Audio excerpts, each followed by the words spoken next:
Hello，大家好，我是江江。今天呢，来陪大家聊聊，试着把"我"这个字拿掉。这个练习呢是让大家从把"我"这个字拿掉去学习什么？学习平常的放下，还有减少自己的控制欲。所以我来举几个例子来跟大家分享一下。其实我们小时候都一直被教导，有很多的教导外衣，那也有很多框架。所以呢，我们在练习路上必须把很多很多的教导外衣跟框架，像洋葱般一层一层一层的剥掉，然后才能看到最里面的自己。那我们小时候呢，就常常会比如说小时候读书，这是你的位置这是我的位置这是我的书包，这是你的书包。OK，当有你跟我的时候，就会有那种分别。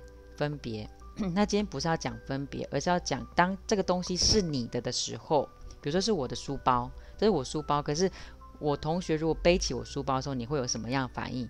就会觉得说那是我的东西，你怎么可以背我的书包？你的东西 OK， 你的东西就表示你想要拥有那个东西，而且你也觉得这是应当是你拥有的，懂吗？就是你会有个应当的想法，应当你会觉得这是正确的想法。所以我们要在日常生活中慢慢把"我"这个字拿掉，让自己从日常生活中把"我"拿掉之后，慢慢站在观察者的角度。你只有慢慢站在观察者的角度，你才能慢慢学习放下，然后才能更开阔。我在讲，比如说在介绍家人的时候，当然我们会介绍，当然我们会介绍这是我妈妈，好，可是我内心我不会觉得这是我妈妈，就是怎么讲，介绍当然是会口头上会这么说，但是练习过后的我知道，她就是一位妈妈而已，她就是一位妈妈。曾经我可能在长大的过程当中，可能在外面社会闯荡啦，然后也看到别人的妈妈，所以别人的妈妈的好烙印在我的脑海里，我就会有一个期许，希望我妈妈也做到跟别人妈妈一样那么好。好，这是我的期许，这是我的期许。比如说，我希望我妈妈可能说话不要这么大声，要温柔一点。这因为别人的妈妈可能讲话很大，很温柔，很小声，那我会希望这么做。我会希望我妈妈这么做，就是我希望我妈妈，我的想就出来了。就出来了，麻烦大家不是麻烦我自己把这个"我"拿掉。她就是一位妈妈，她就是讲话会比较大声，就这样。如果你是用这个角度去看这个人，你就不会有太多的，你把"我"拿掉之后，你就不会想要去控制改变那个人，就是我妈妈，就是或者是我爸爸也好了。我爸爸，当你把我爸爸这个"我"拿走，他就是一位爸爸。那当你会觉得这是我爸爸，你可能就会有你的情绪在里面，那个就叫控制，那就叫控制。因为你会希望对方照你的意思这么做。回到刚刚讲的，我们小时候一直认为我的东西就是我值得拥有的，我可以拥有的，我可以控制的，我可以干嘛干嘛的，我可以就是让他往东就往东，往西就往西，我的。所以当你有我的想法的时候，就会有一个想要的念头，想要对方怎样，想要对方怎样，那是你想要对方怎样，但不是对方自己想怎样。那当对方没有按照你的目标时，你就开始会有情绪。比如说我爸爸有他自己的个性，可能拗脾气，或者是不好沟通，或是应景之类的。好，可能以前也会生气，怎么那么难沟通？好，当然现在讲是很简单，但是你把"我"拿掉之后，他只是一位爸爸，这就是他这就是他，你不要想要改变他，因为他不是你的，他不是你的。那从这几个小动作呢，就可以从日常生活中去改变自己的想法。比如说，我的小孩，你把"我"的拿走，他就只是一个小孩。那小孩就有小孩的样子，我们会比较站在观察者的角度，让小孩子自然的成长。因为当你觉得这是我的小孩说，哇，你知道现在有多少直升机妈妈吗？直升机父母亲，就是小孩子的那种一言一语、言行举止，通通都被在掌控，就是直升机嘛，孩子在哪就掌控在哪里。所以越是控制的那种欲望太强，其实不快乐的指数也越高。所以你会发现现在很多人常常不快乐啊，然后就是忧郁啊、烦恼之类，就是因为他们觉得这是我的，这是我的，这是我想要的，就是他把我这个字放得很大，然后这里面放得很大的我里面有他自己的想要，有他自己想要控制、想要达标、想要完成的一些等等，blah blah blah，所以他就会不开心，他忘了这只是一个孩子，了解吗？那不要讲人好了，我们讲物好了。车子，这是我的车子。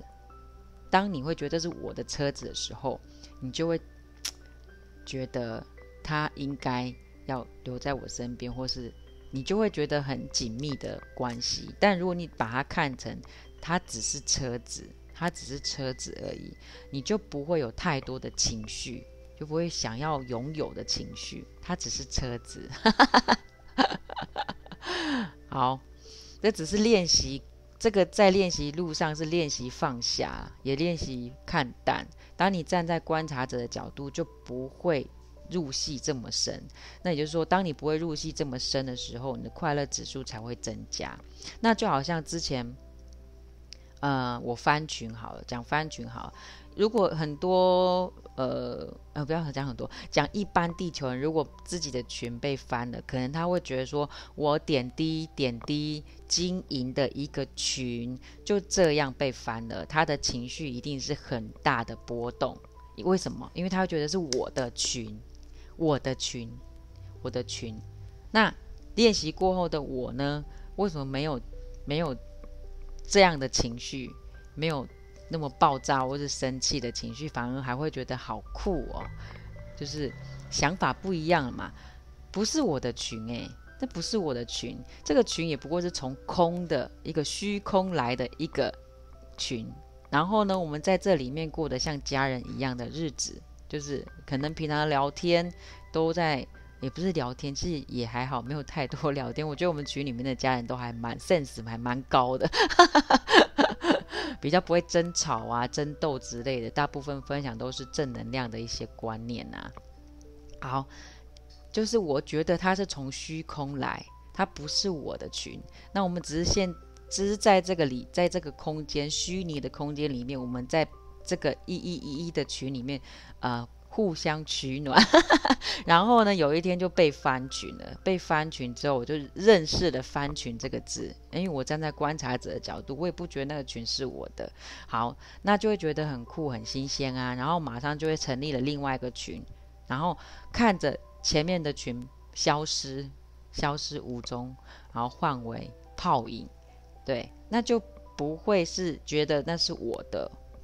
这样应该有比较了解吧。所以我们在练习路上要试着慢慢练习把我这个字拿走。当你练习把我这个字拿走，你看事情的角度会拉得比较远来看，那就是练习站在观察者的角度。那比如说刚刚回到讲我妈妈，如果说这是我妈妈和这是一位妈妈，这是一位妈妈，路上有太多妈妈了吧。那如果你把它看成只是街上的妈妈，那街上的妈妈她做的不好，你会责怪她吗？不会啊，因为她不是你妈妈，对吗？那如果你用这种心情去对待你妈妈，是不是可能彼此的争执，或是彼此的争吵，或者是你的失落就不会这么多？因为她只是一位妈妈，就有点类似这样的方式。爸爸也是啊，街上有多少爸爸？那每个人的爸爸脾气都古里古怪的，那你也会觉得，要对他们生气吗？不会啊，你就不会有生气啊。就是你没有把他当成是我爸爸嘛，这样你懂吗？不是叫你不要孝顺我是说从把我这个字拿走，去练习站在观察者的角度，再学习放下，然后点滴的去厘清，你不要任何事件、任何人物都不要加诸我的，或者是因为当你有我的时候，你就会想要控制，你就想要掌控，你会想要拥有，对，就会有你自己的情绪。所以从这个简单的把我拿走，然后来练习，站在观察者的角度，然后从我的字拿走之后，让自己对事件也放下一些点滴，放下一些，就会造就你可能日常的进步，大概是这样。还有我上一次直播讲错，我说下星期六签书会，其实是9月12号是这个星期六，希望大家下星期六不要跑到台北去。好，今天分享到这啦，I love you， 拜拜。